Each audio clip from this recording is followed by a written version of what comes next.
Hey, it's Todd with Defense and Safety. I want to do a knife review. I got this for Christmas, and I've been meaning to do a review sooner, but things get in the way. I've been dying to get this knife. I actually bought it well before Christmas because they're not easy to get. So when it became available, I ordered it, and then I gave it to my wife and told her to give it to me for Christmas. So this is the Emerson Combat Karambit, which is actually the smaller of the two types of karambits that Ernest Emerson makes. This is an under 4-inch blade. You can see here. I'll get you to focus here.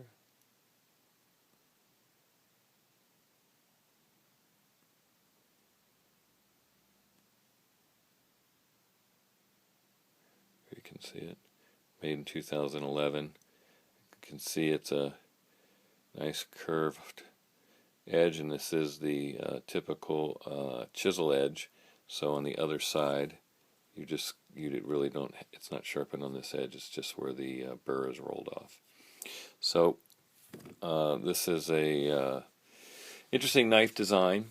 It's waved, so it will come out of your pocket. Either if you're drawing it out where it's carried tip up, you can draw it out and it's in your hand this way, or you can the pocket clip's one of the few Emerson knives where you can reverse the pocket clip.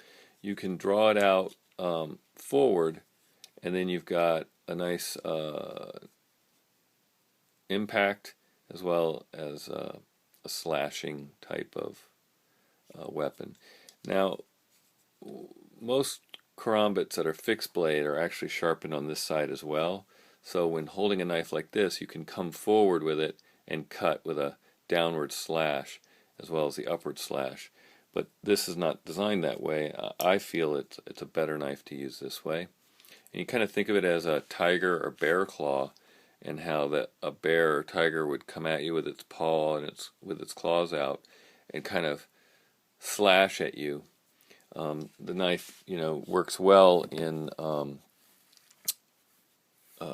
kind of a slashing mode. You're looking at cutting muscle and tendon very well with that hook, because it's a utility knife that's designed for draw cuts. So cutting rope and things like that, this is a much easier tool to use. That's why you see a lot of the Spyderco salt knives have this kind of hawk bill when you're working on a boat. And this, I think, was originally designed more as a utility blade and later adopted by martial artists as more of a weapon. The nice thing about, love it or hate it, but the nice thing about a chisel ground blade when used on flesh is that it does not cut like a scalpel. It is not a super fine, clean cut like you might get with a very sharp, thin blade. Although this comes to a very sharp edge, all of the edge is on this side. And this, to me, and this is a little bit of a toothier edge, and I like it that way, tends to have a more kind of analogous to a hollow point bullet. How it expands and has sharp edges and makes a nastier cut than like a full metal jacket bullet. This is kind of that style of cut. And it's really good for, the idea of a defensive blade is to eliminate a threat. So you want to disable the person attacking you from being able to harm you any further, which would be a mobility cut to the thigh or hamstring or groin, where they can't use their leg, or to their across their pecs, so that they're not able to use their upper arms as well, or to cut into the shoulder, underarms, bicep, tricep, forearm. These are all good slashing cuts that can disable that appendage. The other thing that's nice is when you're holding this, you can block punches, block an arm coming at you, and either sweep up the forearm or sweep past if you miss the block. And if you meet them into their shoulder or into their neck, you definitely have an advantage there. So it's a good compact blade. It's typical Emerson build. So you've got the G10 with, I believe on this knife, both liners are titanium. As you can see, there's two liners. The G10 is drilled out, but the liners are solid, except for, of course, this hole here. You've got the holes on both sides, and I'm thinking of putting a clip on both sides just to see what I think of that, so you can easily carry it in either pocket or in either reverse or forward, where you just hook your pinky and pull it out.